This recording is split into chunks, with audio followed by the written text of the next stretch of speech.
Hello friends, नमस्कार दोस्तों। मेरे इस चैनल पे मैं आप सभी को जो हॉस्पिटल के अंदर नेशनल क्वालिटी एश्योरेंस स्टैंडर्ड्स है और कायाकल्प है उसके बारे में जानकारी दूंगा। यदि आप मेरे चैनल पे नए हैं तो सब्सक्राइब कीजिए और अपने सभी फ्रेंड्स को बताइए ताकि उन्हें भी इसके बारे में थोड़ा सा इन्फॉर्मेशन मिल सके। तो हम आज के वीडियो को कंटिन्यू करते हुए देखते हैं कि नेशनल क्वालिटी एश्योरेंस स्टैंडर्ड्स ये क्या है। नेशनल क्वालिटी एश्योरेंस स्टैंडर्ड्स के बारे में आपने इन शॉर्ट सुना होगा NQAS, NQAS। यहाँ पे आप देखेंगे ये N, यहाँ से second Q, A and S। NQAS जो अभी काफ़ी हॉस्पिटल के अंदर पूरे इंडिया में जिसके इंस्पेक्शन हो रहे हैं, जिसके कुछ स्टैंडर्ड्स है वो फॉलो किए जा रहे हैं। तो इसके बारे में काफ़ी लोगों को नॉलेज कम है और वो काफ़ी इन्फॉर्मेशन इधर उधर से लेते रहते हैं, जिसके बारे में मैं डिटेल से यहाँ पे मेरे वीडियोज़ के अंदर स्टेप बाय स्टेप सभी को ये जानकारी देना चाहूँगा। तो हम इसी में वीडियो में आगे चलते हैं और हम देखते हैं कि ये क्या चीज़ है। सबसे पहले हम देखेंगे इसके ऑब्जेक्टिव्स के बारे में। यहाँ पे दो प्रोग्राम चलते हैं हेल्थ डिपार्टमेंट के अंदर, एक है कायाकल्प और दूसरा है NQAS। कायाकल्प के अंदर क्या है, कायाकल्प जो प्रोग्राम है वो प्रमोट करता है क्लीनलीनेस को, हॉस्पिटल के अंदर साफ सफाई को, हाइजीन को एंड इन्फेक्शन कंट्रोल प्रैक्टिसेस। वो सारी प्रैक्टिसेस जो हॉस्पिटल के अंदर क्लीनलीनेस, साफ सफाई, hygienic environment and infection control को प्रमोट करे, उन सभी प्रैक्टिस को ये प्रोग्राम प्रमोट करता है, कायाकल्प प्रोग्राम। और दूसरे जिस प्रोग्राम के बारे में हम बात करने वाले हैं वो है NQAS, national quality assurance standards. तो ये प्रोग्राम किस पे फोकस है, ये इम्प्रूव करता है क्वालिटी ऑफ सर्विसेज। जो सर्विसेज की क्वालिटी है उनको इम्प्रूव करेगा, लेकिन ये सर्विसेज कौन सी, provided through public health care facilities.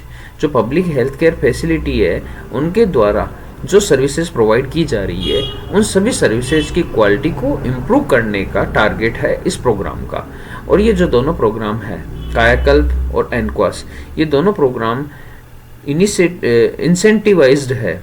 और ये ही प्रोग्राम यदि सर्टिफाइड किसी भी हेल्थ केयर फैसिलिटी में हो जाता है, कोई भी हेल्थ केयर फैसिलिटी इन प्रोग्राम से सर्टिफाई हो जाता है, तो उस फैसिलिटी यहाँ पे हम बात कर रहे हैं वो PSC, CSC, sub centre, district hospital, UPSC, sub division district hospital, ये सारी जो हेल्थ केयर फैसिलिटीज़ है वो उसके बारे में हम बात करेंगे जब भी हम फैसिलिटी टर्म यूज़ में लेंगे। तो जो फैसिलिटी है इन कायाकल्प प्रोग्राम और NQAS प्रोग्राम से सर्टिफाई हो जाती है, मतलब कि इसमें जो दो एग्ज़ाम लगते हैं, कायाकल्प का एग्ज़ाम लगता है और NQAS का, तो इनमें से किसी भी में भी यदि वो फैसिलिटी पास हो जाती है तो उस फैसिलिटी को कुछ इंसेंटिव मिलता है और वो रिकॉग्नाइज की जाती है पूरे नेशनल लेवल पे कि हाँ ये एक फैसिलिटी है जो एग्जाम्पल बन गई है कि इसने एक बहुत अच्छी अपनी स्टैंडर्ड्स मेंटेन करके रखा हुआ है। और ये पर्टिकुलर फैसिलिटी यदि कायाकल्प सर्टिफाइड है तो इसका मतलब यहाँ पे जो प्रैक्टिसेस की जा रही है वो इन्फेक्शन कंट्रोल की प्रैक्टिस हो रही है, हाइजीनिक और क्लीनलीनेस वहाँ पे इन्वायरमेंट है, तो पेशेंट की वहाँ पे सेफ्टी रहेगी। और यदि NQAS से सर्टिफाइड है तो इसका मतलब जो भी सारी सर्विसेज है वो एक क्वालिटी पे ही वहाँ पे पेशेंट्स को या जो भी रिसीवर है, सर्विस रिसीवर है, उसको दी जाती है। इसके बारे में हम थोड़ा सा और डिटेल से देखते हैं। तो कि जो असेसमेंट जिसके बारे में मैंने अभी आपको लास्ट स्लाइड में बताया था यहाँ पे कि इन दो जो प्रोग्राम है इनकी एग्ज़ाम होती है, तो उनका जो असेसमेंट प्रोसेस है तो उसके बारे में हम देखें इन शॉर्ट। तो एक कायाकल्प जो प्रोग्राम है उसके अंदर क्या होता है, फर्स्ट और सेकेंड असेसमेंट जो फैसिलिटी है उसी के द्वारा होता है। फैसिलिटी के द्वारा मतलब कि फैसिलिटी के अंदर जो स्टाफ है अपॉइंटेड है वही स्टाफ अपने ही लेवल पे अपनी फैसिलिटी को असेस करेगा, चेक करेगा, जिसमें फर्स्ट और सेकंड असेसमेंट होगा। इसके बाद में क्या होगा, पीयर असेसमेंट होगा। कायाकल्प प्रोग्राम के अंदर किसी एक फैसिलिटी को यदि सर्टिफाइड होना है तो इन सभी स्टेप्स के थ्रू निकलना होगा। पहला फर्स्ट और सेकंड असेसमेंट फैसिलिटी खुद करेगी, उसके बाद में पीयर असेसमेंट जो होगा सभी हेल्थ केयर फैसिलिटीज़ के अंदर, उसमें क्या होगा, एक पास की दूसरी फैसिलिटी है वो अपनी एक फैसिलिटी को, जैसे ए फैसिलिटी है वो बी फैसिलिटी को असेस करेगी और बी फैसिलिटी सी को करेगी, सी ए को करेगी। इस प्रकार से से एक दूसरी फैसिलिटी के स्टाफ जाकर के उस फैसिलिटी को असेसमेंट करेंगे, वहाँ पे किस प्रकार की ये जो क्लीनलीनेस है, हाइजीन और इन्फेक्शन कंट्रोल की प्रैक्टिस है वो हो रही है, उनको वो चेक करेंगे। और फिर उसके बाद में होगा एक्सटर्नल असेसमेंट।